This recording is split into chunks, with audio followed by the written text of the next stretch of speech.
Voilà donc pour un petit peu de dépaysement. Ça fait envie, hein. Ah, ça fait envie. Vraiment... J'en profite pour vous signaler que la semaine prochaine, Helmut Fritz sera notre invité. Ah oui, ça m'énerve. J'aime bien. Je pense qu'on va passer un bon moment avec lui. Et sachez que dans nos prochains noms, là qu'il y a sur nos fiches, je vois Rock Voisine qui serait là aux environs du 21-22, je crois. Gérard Jugnot, Pascal Obispo, Emmanuel Seignon. Enfin bref, on a du beau monde qui arrive. Omar et Fred qui va venir pour un film. Bien voilà, donc c'est bienvenue chez vous, ça se passera comme ça. Et du 21, 22, 23, 24, nous serons depuis les arènes de Metz pour l'Open de Moselle de tennis et nous serons en direct depuis cet endroit. Michel. Belle brochette d'artistes hein, pour faire la transition. Mais oui, brochette d'artistes. Vous êtes trop fort. Brochette d'artistes, quand vous voyez des brochettes. Voilà, oui. Vous les avez tricotées vous-même ou... Oui, presque. Alors, qu'allez-nous Jean-Luc, vous savez que j'aime bien les anniversaires. On a déjà fêté plusieurs anniversaires et je voulais pas louper celui-là. On a fêté le 1er juillet les 30 ans du Walkman. Je pense que tout le monde se souvient de cet appareil à cassette. Ceux qui étaient nés.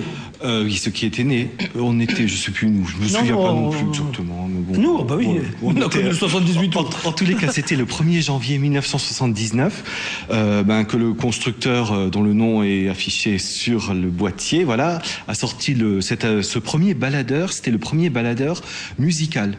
Il y a 30 ans, ça. Il y a 30 ans, déjà. C'est assez cher, hein.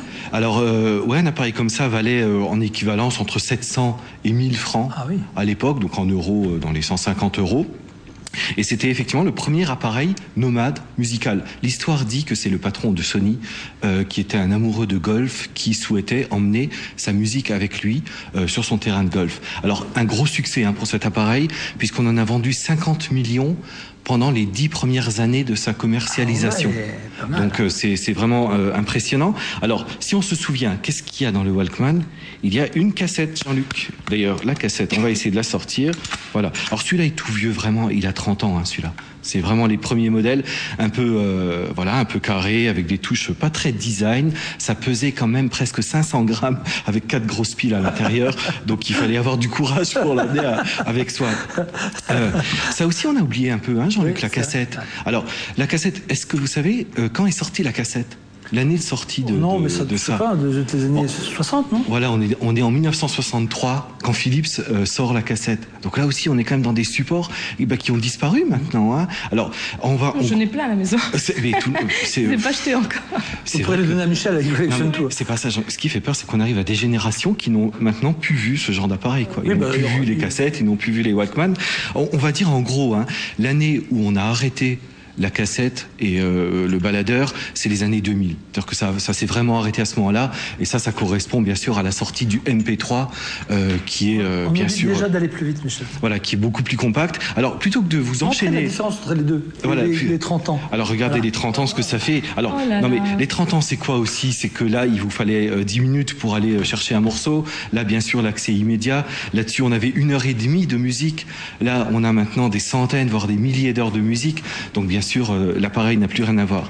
Alors, plutôt que de vous présenter et de continuer sur les MP3, c'est vrai que je vous ai trouvé quelques appareils originaux autour du MP3. C'est quoi alors ça, écoutez Jean-Luc, je vous le dis directement, c'est un barbecue MP3. Mais un vrai barbecue? Alors c'est un vrai barbecue, ça c'est un modèle au gaz, donc il y a une bonbonne de gaz. Non, sérieux, c'est un vrai barbecue? C'est un vrai barbecue. Bien sûr, la nourriture aussi est factice. Pourquoi MP3? Il est équipé de haut-parleurs et d'une prise. Non. Allez, je vais l'actionner, Jean-Luc, écoutez voir. Regardez, le son sort des haut-parleurs. Ouais, vous mettez l'ambiance et tout. Donc c'est pour allumer le feu, il est quand même fort. C'est pas mal, il fallait le...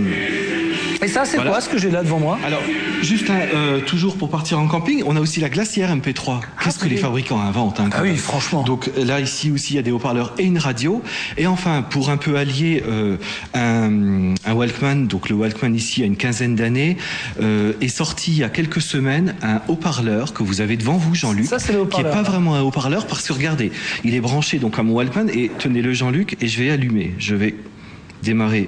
Voilà. Et là, ça explose, Jean-Luc. Vous entendez quelque chose? Pas vraiment. Pas vraiment, non.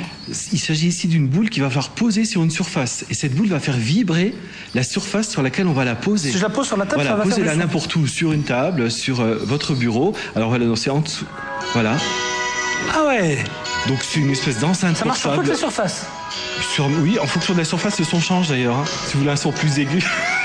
Jean-Luc, je dois juste essayer un truc pour voir si ça marche ou pas. Voilà. Ah non, il n'y a pas de résonance du tout. Ça résonne pas du tout. Mais c'est bien ça. Oui, c'est un produit original et qui télécommande. Ça vaut 60 €. Ce produit-là pour... voilà. C'était bien complet, merci beaucoup. Merci à vous. Et tout de suite, nous allons parler maintenant avec Jackie Jess. Vous savez que depuis le mois de juillet, les restaurateurs ont pu baisser leur TVA. De 19,6, elle est passée à 5,5. Qu'est-ce que j'ai dit ? De 19,6, elle est passée à 5,5. Je suis comme à l'école maintenant. C'est visible dans certains restaurants, mais pas tous. Vous savez, on va justement en parler avec lui, c'est dans l'actu. À tout de suite.